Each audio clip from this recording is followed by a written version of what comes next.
चलिए अब खबरें विस्तार से देखते हैं। 3 जनवरी को मादुरो का अपहरण, फिर 28 फरवरी को खामनी की हत्या के जरिए डोनाल्ड ट्रंप की मंशा अपने सभी विरोधियों को अमेरिका की ताकत दिखाना था। कोशिश थी दुनिया के बड़े तेल भंडार पर कब्जे की ताकि सुपर पावर के वर्चस्व को और मजबूत किया जा सके।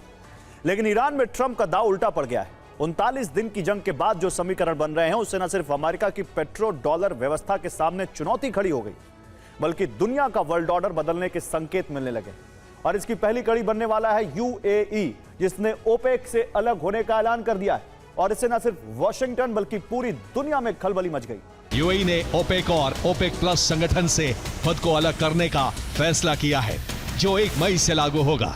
यूएई की माने तो इस फैसले की वजह उसके अपने राष्ट्रीय हित और क्षेत्र में मौजूद अस्थिरता है, लेकिन एक्सपर्ट्स इसकी असल वजह ईरान का डर और अमेरिका के प्रति अविश्वास मान रहे हैं। ओपेक से यूएई का अलग होना अमेरिका के लिए बड़ा झटका माना जा रहा है, क्योंकि यूएई का फैसला पेट्रो डॉलर युग और अमेरिका के वैश्विक वर्चस्व के अंत की शुरुआत कर सकता है। और ओपेक का गठन साल 1960 में हुआ था। गठन के वक्त इसमें कुल 5 सदस्य देश थे, जिसमें ईरान, इराक, कुवैत, सऊदी अरब और वेनेजुएला शामिल थे। गठन के 14 साल बाद 1974 में पेट्रो डॉलर व्यवस्था की शुरुआत हुई। एक ऐतिहासिक समझौते के तहत सऊदी अरब ने अपने तेल की बिक्री केवल अमेरिकी डॉलर में करने पर सहमति जताई, जिसके बाद से इस संगठन पर अमेरिका का अप्रत्यक्ष नियंत्रण माना जाता है। आज की बात करें तो यूएई के अलग होने से पहले इस संगठन में शामिल देशों की संख्या 12 थी। ओपेक देशों के पास दुनिया के कुल तेल भंडार का करीब 80% मौजूद है, लेकिन कच्चे तेल के वैश्विक उत्पादन में इनकी हिस्सेदारी महज 40% है। दरअसल ओपेक देश एक निश्चित मात्रा में तेल का उत्पादन करते हैं ताकि बाजार में तेल की कीमतें कंट्रोल कर सकें। संगठन पर सऊदी अरब का प्रभाव सबसे ज्यादा है।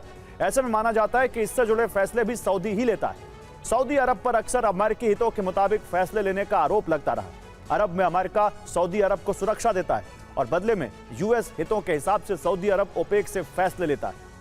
अमेरिकी दुनिया का सबसे बड़ा तेल उत्पादक देश है अमेरिका। वो ओपेक के फैसलों के जरिए मोटा मुनाफा कमाता है। एक्सपर्ट यूएई दुनिया का 7वां सबसे बड़ा तेल उत्पादक देश है।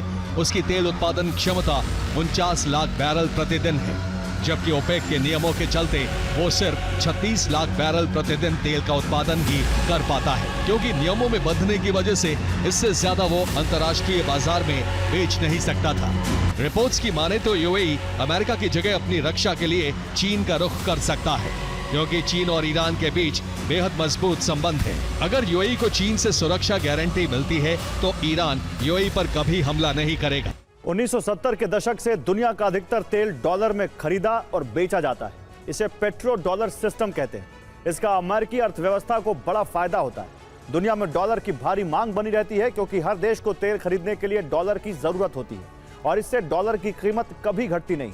तेल बेचने वाले देश जो डॉलर कमाते हैं वो उस डॉलर को वापस अमेरिकी बैंकों या सरकारी बॉन्ड में निवेश कर देते हैं, जिससे अमेरिका को एक नहीं बल्कि कई फायदे होते हैं। इससे अमेरिका को अपना खर्च चलाने के लिए सस्ता कर्ज मिल जाता है। डॉलर की कीमत ज्यादा होने की वजह से उसे दूसरे देशों से सामान आयात करना बेहद सस्ता पड़ता है, जबकि दूसरे देशों को अमेरिका से माल ऊंची कीमतों पर खरीदना पड़ता है। अब अगर डॉलर की जगह चीन की मुद्रा युआन में तेल खरीदा और बेचा जाता है तो पेट्रो डॉलर व्यवस्था धराशायी हो जाएगी। अब इससे होगा क्या? सबसे पहला असर अमेरिकी डॉलर की मांग पर नजर आएगा। अगर दुनिया को तेल के लिए डॉलर की जरूरत ही नहीं रहेगी तो डॉलर की वैश्विक मांग कमजोर हो जाएगी। वो एक सामान्य देश की मुद्रा की तरह बन जाएगा। जब देशों के पास जरूरत से ज्यादा डॉलर नहीं होगा तो वो अमेरिकी बैंकों और सरकारी बॉन्ड में निवेश करना बंद कर देंगे। डॉलर की मांग घटने से उसकी कीमत भी गिरेगी। अमेरिका के लिए दुनिया से सामान आयात करना महंगा हो जाएगा। वही जिन देशों की मुद्रा अमेरिका से मजबूत है उसके लिए अमेरिकी सामान सस्ता होगा, जिससे अमेरिका में महंगाई बढ़ेगी। साथ ही अमेरिका को अपना 39 से 40 ट्रिलियन डॉलर का कर्ज चुकाने के लिए अमेरिका ने नया प्लान तैयार किया है। ट्रंप ने सीक्रेट मीटिंग में प्लान को मंजूरी भी दे दी है। अब अमेरिका कभी भी स्पेशल ऑपरेशन शुरू कर सकता है। जिस तरह नेवल ब्लॉकेट से ईरान के तेल सप्लाई को पूरी तरह रोक दिया है, उसी तरह एयर स्पेस को ब्लॉक करके अमेरिका ईरान पर शिकंजा कसने वाला है। अब ईरान बड़े संकट में फंस सकता है। ईरान का आर्थिक नुकसान कई गुना हो सकता है। यह ठीक उसी तरह का पैटर्न है जैसे वेनेजुएला पर अमेरिका ने शिकंजा कसा था। लेकिन ईरान को इसमें फंसाना इतना आसान नहीं होगा, क्योंकि ईरान लंबे युद्ध की तैयारी करके बैठा है। ईरान की है। 18 दिन से ओमान की खाड़ी में अमेरिका की नाकाबंदी है, जिससे जल क्षेत्र में प्रवेश रुका हुआ है, जबकि हवाई इलाके में अमेरिका नो फ्लाई जोन बनाने वाला है, जिसमें किसी भी तरह की गतिविधि पर पूर्ण प्रतिबंध लगाएगा। को काबू में करने के लिए उसका एयर स्पेस अमेरिका बंद कर देगा। इसके पहले चरण में हवाई प्रतिबंध और चेतावनी जारी की जाएगी। नो फ्लाई जोन घोषित किया जाएगा। ईरान का air space no fly zone घोषित किया जाएगा और यह कुल 16.48 लाख वर्ग किलोमीटर का है, जिस पर लगातार अमेरिकी लड़ाकू विमान निगरानी रखेंगे, जिसमें F-35 और F-22 रैप्टर शामिल होंगे। दूसरा चरण इलेक्ट्रॉनिक वॉरफेयर का होगा, जिसमें ईरान के डिफेंस सिस्टम ध्वस्त होंगे। रडार सिस्टम नष्ट कर देगा अमेरिका। इस दौरान सभी तरह की उड़ानों पर रोक लगाई जाएगी और इस तरह की पाबंदी से ईरान को बड़ा नुकसान होने का आसार है, जिसमें ओवर फ्लाइट फीस नहीं मिलेगी। ईरान की सप्लाई चेन टूटेगी, जरूरी सामान नहीं पहुंच पाएंगे, हथियार, गोला बारूद की कमी हो सकती है, जीडीपी में 10% तक गिरावट का अंदेशा है, लोगों की जॉब तक जा सकती है। ईरान का प्रति उड़ान शुल्क विमान के वजन और तय की गई दूरी पर आधारित होता है। इसमें एक अंतर्राष्ट्रीय उड़ान के लिए ईरान औसतन $1000 से $2000 तक वसूलता है, यानी 94,000 से $1,88,000 रुपए के बीच वसूलता है। सामान्य परिस्थिति में ईरान ओवरफ्लाइट फीस से $100 मिलियन से $800 मिलियन यानी करीब 900 करोड़ रुपए से 7,200 करोड़ रुपए सालाना कमाता रहा है। सामान्य दिनों में रोजाना औसतन 800 से 1200 विमान ईरानी एयर स्पेस से गुजरते रहे। के तेल के कुओं पर संकट मंडरा रहा है, क्योंकि अमेरिका हवाई हमले कर सकता है, जिसमें पहला टारगेट है अहवाज ऑयल फील्ड, जिसमें 8 लाख बैरल प्रतिदिन तेल निकाला जाता है।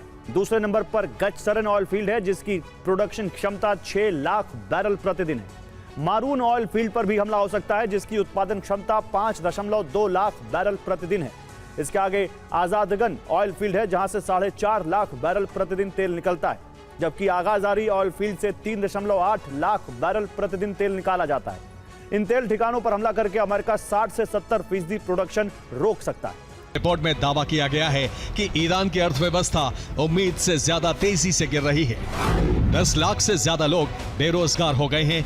आने वाले दिनों में 1 करोड़ से ज्यादा की नौकरियां जा सकती हैं, क्योंकि स्टील प्लांट बंद हो गए हैं। पेट्रोकेमिकल कॉम्प्लेक्स में काम रोक दिया गया है। फैक्ट्रियां हमलों में तबाह हो गई हैं। महंगाई 72% बढ़ चुकी है। चिकन के दाम 75% बढ़ गए हैं। दूध के दाम 50% बढ़ गए। सब्जियों के दामों में 90% का इजाफा हुआ है। ईरान पर आर्थिक दबाव बढ़ता जा रहा है। हॉर्मुज़ नाकाबंदी से ईरान को रोजाना 4,700 करोड़ का नुकसान हो रहा है। क्या ईरान सच में बातचीत चाहता है, या मुस्तफा खamenei ने बातचीत को ही हथियार बना लिया है? यह सवाल इसलिए क्योंकि एक तरफ डील की बात हो रही है और दूसरी तरफ ऐसा लग रहा है कि डील के नाम पर सिर्फ समय काटा जा रहा है और ईरान चुपचाप किसी बहुत खतरनाक मिशन पर जुटा हुआ है। अमेरिकी रिपोर्ट कह रही है कि इस वक्त का इस्तेमाल ईरान परमाणु ताकत हासिल करने का रास्ता तैयार करने में कर सकता है। इसलिए अमेरिका से एक साथ कई चेतावनी आई हैं। ट्रंप ने ईरान को एक बार फिर युद्ध की धमकी दी है और मार्को रूबियो ने कहा है कि ईरान एटम बॉम्ब बनाने की कोशिश में। ईरान ने साफ कहा, पहले नाकाबंदी हटाओ, उसके बाद परमाणु मुद्दे पर बात होगी। लेकिन ट्रंप ने इस फॉर्मूले को तुरंत खारिज कर दिया। अमेरिका का रुख साफ है, जब तक परमाणु कार्यक्रम पर नियंत्रण की ठोस गारंटी नहीं मिलती, तब तक किसी तरह की रियायत नहीं दी जाएगी। यही वजह है कि बातचीत शुरू होने से पहले ही एक दीवार खड़ी हो गई। ईरान कह रहा है कि वो एक नया प्रस्ताव तैयार कर रहा है, लेकिन इसके लिए उसे वक्त चाहिए। वजह बताई जा रही है सुप्रीम लीडर से सलाह, लेकिन अमेरिका से आ रही रिपोर्ट्स बता रही हैं कि ये देरी ईरान की सोची समझी और खतरनाक रणनीति का हिस्सा हो सकती है। तेहरान को लगता है कि इस समय उसके पक्ष में है और अगर बातचीत को लंबा खींचा जाए तो न सिर्फ ट्रंप प्रशासन पर राजनीतिक दबाव बढ़ेगा, बल्कि पर्दे के पीछे कई ऐसे कदम उठाए जा सकते हैं। और समय रेत की तरह फिसल रहा है और मुस्तफा यही चाहते हैं। उन्होंने तेहरान, इस्लामाबाद और वॉशिंगटन के बीच ऐसा दांव लगाया है जिसमें सिर्फ समय बिताया जा रहा है। पहला दांव ईरान का पुराना प्रस्ताव, जिसमें कहा गया है कि पहले हॉर्मुज़ से अमेरिका की नाकाबंदी हटाओ, उसके बाद ही परमाणु बातचीत होगी। फिर दूसरा दांव अमेरिका का इनकार। डोनाल्ड ट्रंप ने इस फॉर्मूले को ठुकरा दिया और साफ कर दिया कि पहले परमाणु नियंत्रण चाहिए, उसके बिना कोई समझौता नहीं, यानी डील नहीं हुई और समय खराब हुआ। इसके बाद आता है तीसरा दांव, ईरान की नई चाल। ईरान कह रहा है कि उसे वक्त चाहिए, नया प्रस्ताव तैयार हो रहा है, यानी बातचीत आगे बढ़ेगी लेकिन धीरे धीरे।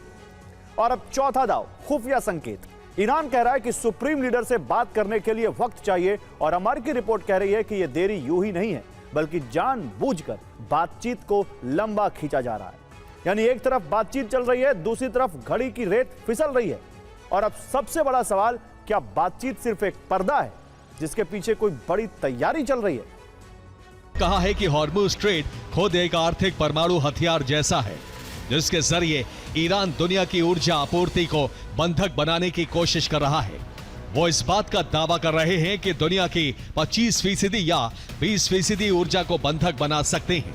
कल्पना कीजिए कि अगर उन्हीं लोगों के पास परमाणु हथियार तक पहुंच हो। मुस्तफा की परमाणु रेखा को देखिए, ये वो रेड लाइन है जो ईरान और अमेरिका के बीच शांति वार्ता नहीं होने दे रही है। इसमें पहली रेड लाइन है यूरेनियम संवर्धन। ईरान साफ कर चुका है कि इस मुद्दे पर कोई बातचीत नहीं होगी, यानी परमाणु कार्यक्रम का सबसे अहम हिस्सा पूरी तरह अछूता रहेगा। दूसरी रेड लाइन, अमेरिका से सीधी बातचीत नहीं होगी। ईरान आमने सामने बैठने से बच रहा है और मध्यस्थों के जरिए संवाद कर रहा है ताकि दूरी भी बनी रहे और दबाव भी। अब देखिए नई चाल, बातचीत में गाजा जैसे मुद्दे शामिल करके बातचीत का दायरा बढ़ाया जा रहा है और इन सब को जोड़िए तो साफ रणनीति सामने आती है। ज्यादा मुद्दे, ज्यादा देरी और ज्यादा दबाव। और ईरानी शासन तंत्र इतना उलझा हुआ है कि उसे समझना बहुत मुश्किल है। ट्रंप भी इसी मुश्किल में फंसे। ईरान प्रतिबंधों के बावजूद अपनी अर्थव्यवस्था का बड़ा हिस्सा प्रॉक्सी पर खर्च करता है। इस संकट के समय में ईरान ने अपने सभी प्रॉक्सी संगठनों और अंडरवर्ल्ड बेस को एक्टिवेट कर दिया है। यूरोप और ग्लोबल शिपिंग पर दबाव बढ़ाने के लिए ईरान ने अफ्रीका से लेकर यूरोप तक अपने एजेंट सक्रिय कर दिए। ब्रिटिश मीडिया और मैरीटाइम ट्रैकर संस्थानों की रिपोर्ट है कि जमीन से लेकर समंदर तक ईरान ने साजिशों का जाल बिछा दिया है, जिसका असर भी अब नजर आने लगा है। UK maritime trade operations authority की रिपोर्ट है कि ओमान की खाड़ी हॉर्मुज स्ट्रेट के आसपास 24 घंटे में एक संदिग्ध गतिविधि देखी गई है। इस मामले की जांच की जा रही है। दूसरी तरफ सोमालिया के मोगादिशु से 500 नॉटिकल मील की दूरी पर एक संदिग्ध अटैक ग्रुप ने तेल टैंकर पर हमले की कोशिश की है। तेल टैंकर के सामने 1 नॉटिकल मील की दूरी पर एक बड़ा लकड़ी का जहाज गुजरा। 2 छोटी नावों ने 400 मीटर की दूरी से तेल टैंकर का पीछा किया। हथियारबंद सुरक्षा कर्मियों ने अलर्ट जारी किया। भर्ती किए गए लोगों को शुरुआत में छोटे छोटे काम दिए जा रहे हैं। इनसे खास ठिकानों की फोटो खींचने और रेकी करने को कहा जा रहा है। भविष्य में बड़े ऑपरेशन के लिए तैयार रहने को कहा गया है। कामों के बदले भारी रकम का लालच दिया जाता है। भुगतान अक्सर क्रिप्टो करेंसी में किया जाता है ताकि सुरक्षा एजेंसियां फंड ट्रांसफर का पता न लगा सकें। ईरानी खुफिया एजेंसियां उन लोगों को निशाना बना रही हैं जिन्हें पैसों की सख्त जरूरत है। इस ऑपरेशन में यूरोप में सक्रिय कई संगठित अपराध संगठन जुड़े हुए हैं। स्वीडन के फॉक्सट्रॉट गैंग से ईरानी IRGC के मजबूत रिश्ते हैं, जिसकी वजह है इस गैंग का सरगना रावा माजिद और कुर्दिश फॉक्स। रावा माजिद ईरानी कुर्द मूल का है और उसका ईरान के प्रति झुकाव है। ये गैंग अपने सभी ऑपरेशन स्वीडन से अंजाम देता है, लेकिन इसका नेटवर्क नॉर्वे, डेनमार्क, फिनलैंड और बेल्जियम तक फैला है। दावा है कि गैंग के टॉप सदस्य सीधे IRGC अधिकारियों के संपर्क में रहते हैं, ईरानी जासूसों की मदद करते हैं। फॉक्सट्रॉट गैंग स्वीडन और यूरोप के बाकी देशों में ड्रग तस्करी और कॉन्ट्रैक्ट किलिंग में शामिल है। ईरान इसका इस्तेमाल यहूदी टारगेट्स के खिलाफ करता है। और अमेरिका के साथ जंग में ईरान भले ही तबाह हो गया, लेकिन अमेरिका के वर्चस्व और ग्लोबल लीडर वाली छवि को चकनाचूर कर दिया। अमेरिका में ट्रंप की गिरती अप्रूवल रेटिंग ने ट्रंप की साख पर सवाल खड़े कर दिए। अमेरिका में जंग की वजह से महंगाई बढ़ गई है। ईरान के साथ जंग में फैसला नहीं हो पाया है। ट्रंप दोनों फ्रंट पर बैकफुट पर आ गए। एक दावे के मुताबिक ट्रंप जंग से निकलने की तैयारी कर रहे हैं, लेकिन ईरान की हॉर्मुज नाकाबंदी ने ट्रंप के पास कोई एग्जिट प्लान नहीं छोड़ा। आगा समर्थकों का मोह भंग, टर्म चुनावों में मिलेगी जीत। रॉयटर्स इप्सॉस पोल के मुताबिक ट्रंप की अप्रूवल रेटिंग गिरकर 34% पर आ गई है, जो ट्रंप के कार्यकाल का सबसे निचला स्तर है।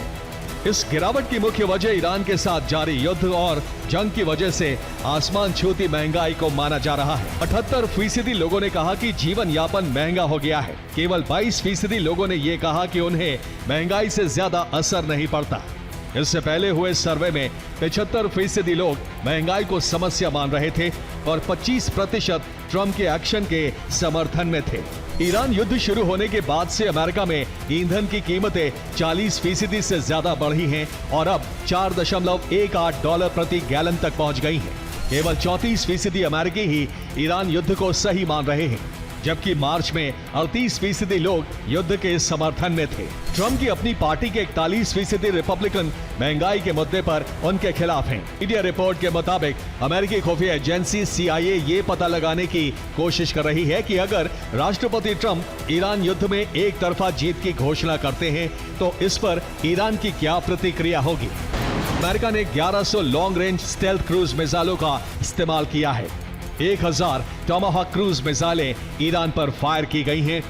ईरान के ड्रोन और मिसाइल गिराने में करीब 1200 पैट्रियट मिसाइलें लॉन्च की गई। 39 दिन की जंग में अमेरिका के करीब 28 से 35 बिलियन डॉलर खर्च हुए हैं। आंकड़ा रुपए में 2,60,000 करोड़ से 3,30,000 करोड़ तक जाता है। दावे के मुताबिक अमेरिका रोजाना $1 बिलियन खर्च कर रहा है, जो रुपए में 9,430 करोड़ रुपए प्रतिदिन होता है।